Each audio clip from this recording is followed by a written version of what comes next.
यार तो ऐसा सुना, अगर हमारे पास 1 करोड़ रुपया हो तो हम काव काव करते हैं। जा राजू, 1 करोड़ रुपया लेके क्या करबा? मुकेश अंबानी बनो यहाँ का।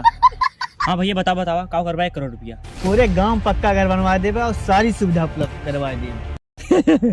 पहले अपने फोन रिचार्ज करवाएला। जानता है? फिर हम बहुत बड़ा एक स्कूल बनवाते हैं जहाँ हर कमरा में एसी होता है और स्मार्ट बोर्ड होता है।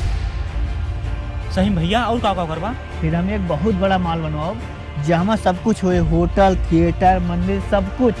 सही कहा था। तो हम कमो कर बदे ना सब तोरे मौलाना नहीं है। और जानता है, पूरे गांव हर गली में स्विमिंग पूल बनवा दिए, जैसे हर केहू तैरेक सीख लिए और तैरेक मजा लिए बढ़िया। लेकिन भैया पनिया कहाँ से आए? अरे यार, जब अपने पास करोड़ों रुपया रहे पनिया आ जाए। अब बच्चों क्या कर रहे हो? कुछ ना गुरुजी, इनका सबका बताते हैं, अगर हमारे पास 1 करोड़ रुपया हो तो हम काव काव करते हैं। सर्वेश, सपना देखे अच्छी बात है, लेकिन असली बदलाव कड़ी मेहनत और शिक्षा से आता है। पैसे से हम चीजें खरीद सकते हैं, लेकिन असली परिवर्तन हमारे प्रयास करने से आता है।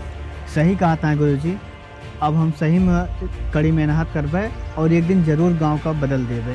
अगर तो वीडियो पसंद आए हुए तो लाइक सब्सक्राइब करा। और हाँ, सपना देखब न भूलिया।